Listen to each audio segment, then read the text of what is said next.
Hey guys, Dr. Snellgrove here, recording a video just to kind of introduce you to class. I'm looking at the camera, set up in my new office for the first time. I swear the office is really good. This makes it look like I'm recording from a bunker somewhere, but that's okay. We will muddle through.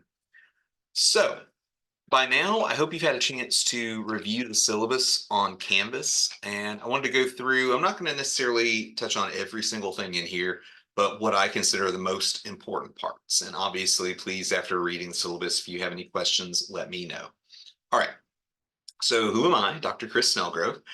You've got my email in there. It's the snellgrc at nwfsc.edu. You also have my actual honest to God cell phone. So it's 863-835-2399.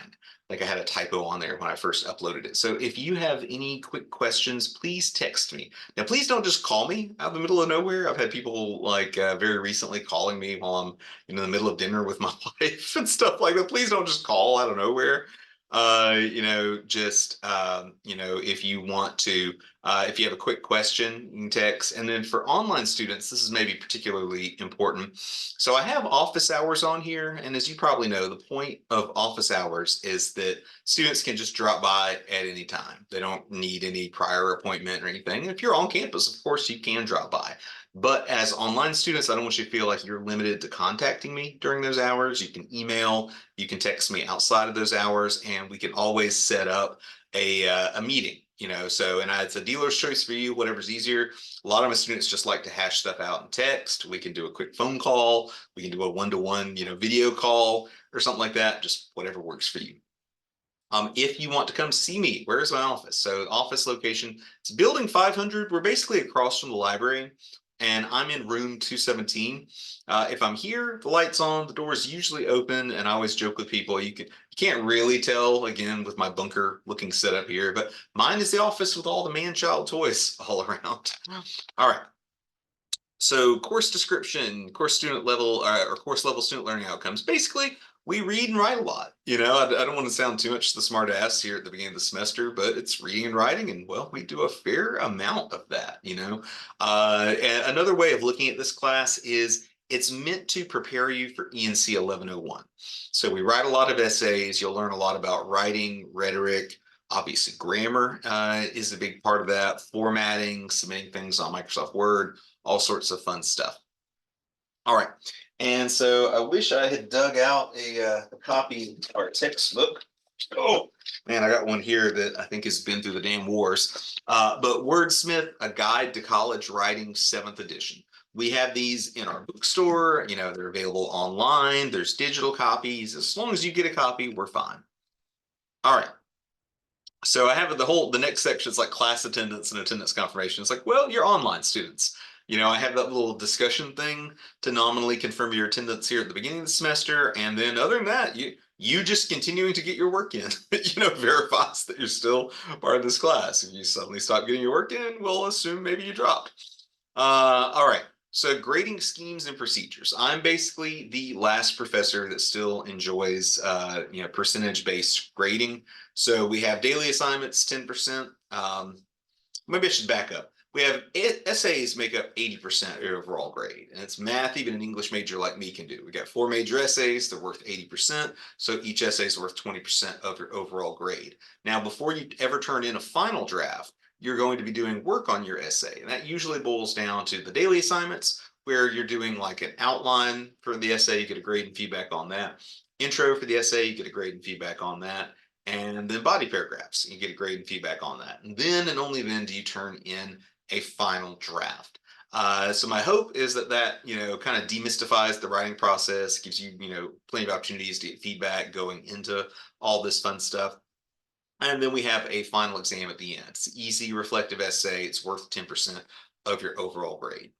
All right. Now, when it comes to due dates, I have the quote unquote makeup work section of the syllabus.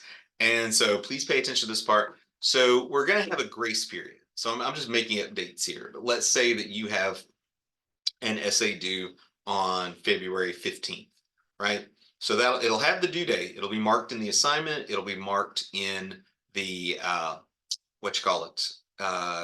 in Canvas, but if you look on like Canvas, you would have until the 22nd at 11:59 p.m. to turn that in. So I'm basically building a 1 week grace period into all your major assignments. So I'm hoping that'll account for all of the inevitable, dog ate my internet. However, if you don't get stuff in within that grace period, the original Dropbox goes away and it's replaced with like SA1 late and or whatever the assignment is late. And so at that point, anything that's put in there in the late box, it starts at 20 points off and then it drops by a letter grade per week the assignment is late. So please, for the love of God, get your stuff in on time. And if you're worried about, oh, what if I turn in a bad essay? In that same section, it mentions how you can do rewrites on up to 2 major essays. So we got 4 major essays overall. You can do rewrites on up to 2 of them. The only catch is that you have to get at least 75% of the essay in by the end of the grace period in order to rewrite. So basically, if you turn something into the rewrite folder that you've never turned into the main folder, it's by definition not a rewrite. It's just a really late paper and it will be penalized as such. All right.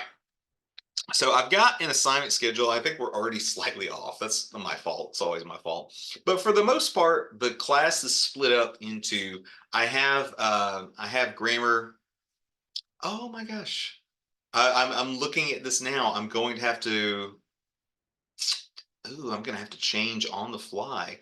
So when I was bringing over your percentage-based grading, it didn't include a spot for quizzes. So I apologize. I'm correcting this on the fly on the video. I'm going to have to correct it on the syllabus. So it's actually 60% on your essays. So 15% per class or per assignment. Then we have a 20% for quizzes. And that's because you're doing all of this constant, work on your grammar. We are going to have grammar quizzes. They're not rough. They're not set out to get you, but it just keeps us honest that you are learning, watching the grammar videos, learning, that content. So I'm sorry, it's 60% essays, 20% quiz, 10% daily grades, 10% final. That's embarrassing. I guess you record enough of these videos, that's bound to happen eventually. But anyways, as I was about to say before realizing my error.